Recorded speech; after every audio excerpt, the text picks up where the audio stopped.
Hello friends, welcome back to my channel Sangeeta's food well and passion. সবাই কেমন আছো? আশা করি সবাই ভালো আছো। শিলিগুড়িতে পিসি বাড়ি গিয়ে অন্নপ্রাশনের অনুষ্ঠানে সকালবেলাটা কি করলাম সেটা তোমাদের দেখিয়েছি। আজকে দেখাবো সন্ধেবেলার অনুষ্ঠানের কথা।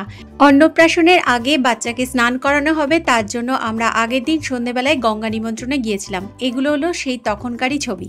পরের দিন সকালবেলা আমার ননদ মিষ্টু আর যা দিয়ার সঙ্গে ঠাকুরের আসন সাজালাম, ছোট্ট তানিকে সকলে মিলে সাজালাম মুখে প্রসাদ দেওয়ার জন্য। তারপরে ননদ, যা, পিসি, শাশুড়ি সবার সঙ্গে গেলাম হৈ হৈ করে স্নানের জল আনতে। এরপর ছোট্ট বেবিটাকে সুন্দর করে সাজিয়ে তার মা বাবা আমরা সবাই মিলে স্নান করালাম। তারপরে নিয়ে যাওয়া হলো কাছেই এক মন্দিরে ঠাকুরের ভোগ প্রসাদ খাওয়ানোর জন্য। মন্দির থেকে ফেরার পথে রিচুয়াল অনুযায়ী তার মাথায় ছাতা ধরলো আমার মেয়ে। এরপর বাজনা বাজিয়ে পুষ্প বৃষ্টির মাধ্যমে ছোট্ট তানিকে বাড়িতে বরণ করে তোলা হলো। তার দাদানের কোলে বসে এবার ভাত খাওয়ার পালা, আসল অনুষ্ঠান যাকে বলা যায়। মুখে ভাত, মুখে পায়েস, একটার পর একটা স্বাদের নতুন নতুন খাবার খাচ্ছে, কখনো হাসছে কখনো কাঁদছে। সত্যি তার এক্সপ্রেশন দেখবার মতো। এবার তানি ঠাম্মির কোলে বসে আশীর্বাদ গ্রহণের পালা। তার বাবা মা, ঠাম্মি, দাদান, দাদু, পিসান, জেঠু সবার কাছ থেকে প্রচুর ভালোবাসা, আশীর্বাদ এবং গিফট পেল তানি। সেটাও দেখবার মতো ছিল। সব থেকে মজার ব্যাপার হলো ছোট্ট দিদিও যখন আশীর্বাদ করলো, তানি মাথা নিচু করে তা গ্রহণ করলো। এরপর ড্রেস চেঞ্জ করে তানি চললো ফটো সেশন। তারপর আমরা খাওয়া দাওয়া করে রেস্ট নিয়ে রওনা দিলাম বিকেলের অনুষ্ঠানের জন্য। জানুয়ারির প্রথম দিক, বেশ ঠান্ডা, তবু সাজুগুজু করে মনে হয় না আজ সোয়েটার পরি। এরপর অনুষ্ঠান বাড়িতে প্রবেশ করে আমরা সবাই অবাক হয়ে গেলাম। এত আলো ঝলমলে মনে হচ্ছিল যেন কোনো রাজপ্রাসাদে এসছি। পিসেমশায়ের সত্যি টেস্ট আছে বলা যায়। এত সুন্দর করে সমস্ত ব্যবস্থা করেছে আর কালার কম্বিনেশনও অসাধারণ হয়েছে। এরপর কিছুক্ষণের মধ্যে এই রাজপ্রাসাদের আসল প্রিন্সেস এসে হাজির হলো, যার জন্য সবাই অপেক্ষা করছে। দেখো টুপি পরে, ড্রেস পরে কি মিষ্টি না লাগছে ছোট্ট প্রিন্সেস।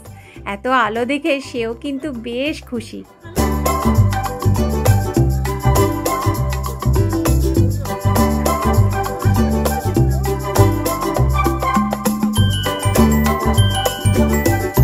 জানুয়ারি মাসে শিলিগুড়ির ঠান্ডা বুঝতেই পারছো, একটু চা কফি না হলে কি চলে?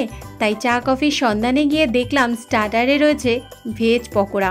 এরপর ছিল চিলি পানির, সঙ্গে সঙ্গে বানিয়ে দিচ্ছিল বলে যেমন বলা হবে সেরকম ভাবেই বানিয়ে দেবে। আমি একটু সস কম দিয়ে, তেল কম দিয়ে বানাতে বললাম। এরপর মুচমুচে জিলাপি আর ছিল চিকেন কাবাব।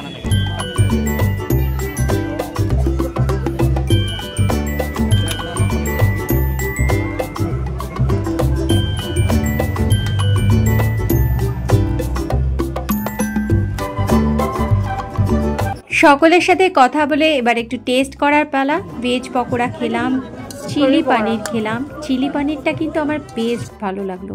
সস কম দিয়ে, তেল কম দিয়ে আমার জন্য স্পেশাল করে দিল। আর চিকেন কাবাবটা তো কোনো কথাই হবে না, যেমনি সফট, গরম গরম চিকেন কাবাব মুখে দিয়ে উফ, জাস্ট ফাটাফাটি, দারুণ লাগছিল খেতে। এখানে দেখো আমার ননদ আর নন্দাইও স্টার্টার খেতে ব্যস্ত। ওরা খেয়ালই করেনি আমি যে ভিডিও করছি। এই ননদ হলো আমার বরের পিস্তত বোন। ননদ বৌদির যেমন সম্পর্ক হয়, আমাদের সম্পর্কটা ঠিক তেমন নয়, অনেকটা বন্ধুর মতো। ওদের সাথে গল্প করতে করতে আমিও একটু জিলাপি রাবড়ি দিয়ে টেস্ট করে দেখলাম। গরম গরম মুচমুচে জিলাপির সাথে এই রাবড়ির কম্বিনেশনটা জাস্ট ফাটাফাটি। আর এই স্প্রিং রোলটা ট্রেতে করে আনতে আনতে উধাও হয়ে যাচ্ছিল, এত সুন্দর হয়েছিল। এখানে দেখো চিকেন কাবাব ওরা বানাচ্ছে, একটার পর একটা চিকেন কাবাবের শিক নামাচ্ছে। আমি একটু ভিডিও করলাম দাঁড়িয়ে দাঁড়িয়ে, কেননা মানুষজন খেতে খুব ভালোবাসছে। ধোঁয়া ওঠা চিকেন কাবাব সত্যিই লাজবাব।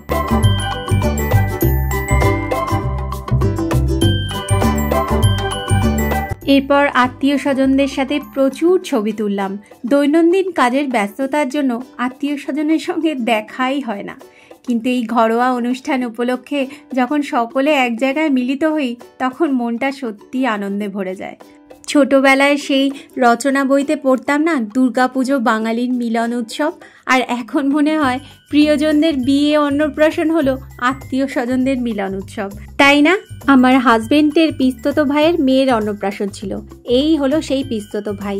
যেন এই দুই ভাইয়ের মধ্যে সম্পর্কটা যেমন মজার তেমন মিষ্টি। আর সবুজ শাড়ি পরে যাকে দেখছো, এ হলো আমার যা, ওই ভাইয়ের বউ। সচরাচর জায়ের সাথে যেমন সম্পর্ক হয়, আমাদের সম্পর্কটা ঠিক তেমন তো হলোই না। মনে হলো যেন দুই বোন হয়ে গেলাম।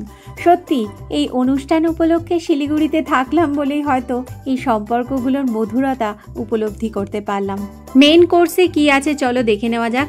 পিসেমশাই যে ক্যাটারার ঠিক করেছিল তাদের প্রত্যেকটা রান্না ছিল অসাধারণ, এবং আরও বেশি ভালো লাগলো যে সব কিছু ভীষণ পরিষ্কার পরিচ্ছন্নভাবে ওরা মেনটেন করেছে।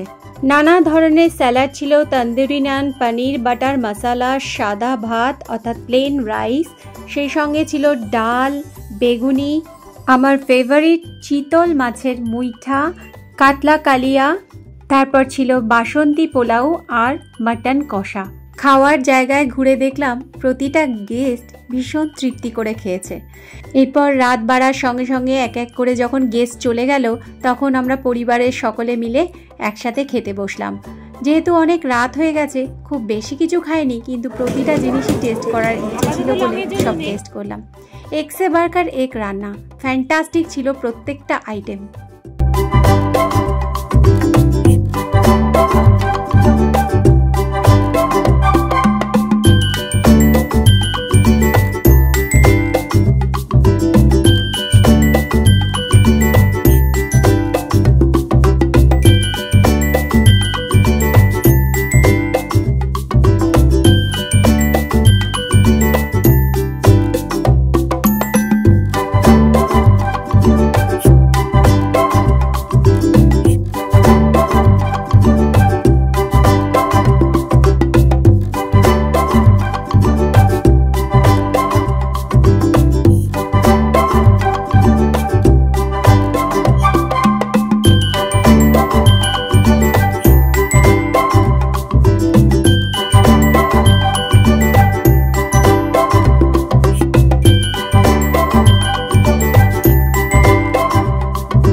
শেষে টক ঝাল মিষ্টির একটা আমের চাটনি অসাধারণ ছিল, সেই সঙ্গে ছিল পাঁপড়, নলের গুড়ের রসগোল্লা আর সন্দেশ।